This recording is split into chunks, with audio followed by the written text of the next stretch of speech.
One of the most stupidest things I'm hearing lately is how Microsoft's Xbox One is so future proof.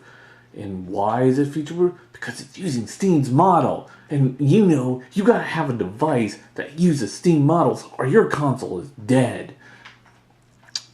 I don't even begin to know where to put that because my head explodes every time I hear it. First and foremost, Steam isn't the only DLC or downloadable content model that's out there.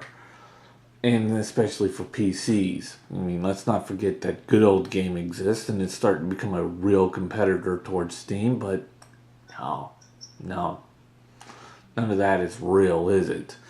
And most importantly and most definitively, there are other more popular devices out there which is strictly straight up digital download and has been more future proof than, say, the Xbox One.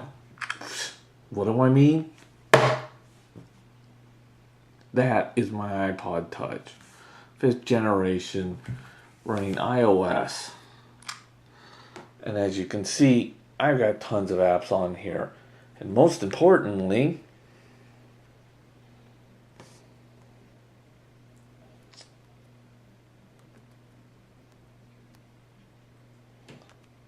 I can turn off my Wi-Fi. And since this is an iPod Touch, I have no internet on this. But, no kitty,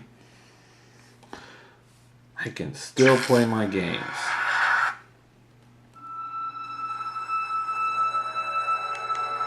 And log into my Game Center account. And yes, Steam's online sucks. Steam's offline sucks, but yet this offline is even better. And yet, when I do, I don't know, out of the way, kitty.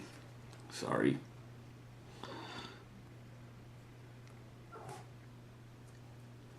Go into the App Store.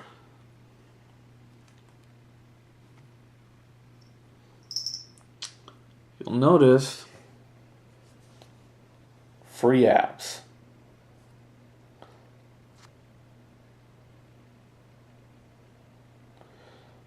Mostly games.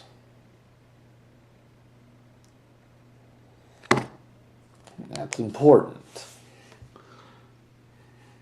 Because how is this able to have free apps but yet have no mandatory online 24 hours, but yet it's superiorly way more better on the Xbox One?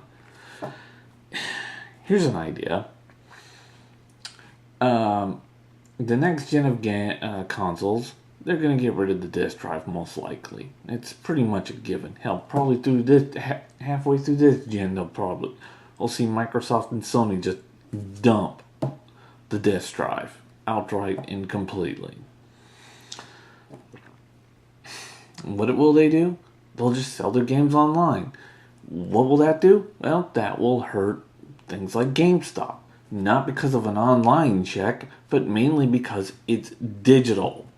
And the last thing I checked, and yes, GameStop's trying to get in the whole digital trade, but it's not working too well. Because, well, Apple's not letting them. But yeah. I mean, and you really can't trade the digital stuff with your friends. And hell, you can do, I can look up my Wii U and look up all the digital games on there, and I can't trade those games in. That's the one thing most people don't want to understand. That quite basically, digital games, quite perfectly, realistically can't be traded off. And in most cases can't be given to friends. And this is a good enough approach. And it worked for Apple, and also it worked for Android, and it worked for the Windows Phone. But yet, it's not going to work for the consoles. But yet, iOS has so many free games, and yet it does not use any of the policies that Microsoft is putting in their Xbox One, and yet this thing is the most successful out there, next to the Android phones. And I know, and I don't believe that horse shit when Major Nelson got up there and said, no, their whole system's going to be flexible, and then if you get banned, we're not going to, get rid of all your games. Even though there's a contradiction within the forums that, with the internet connection shit. It's a fucking contradiction.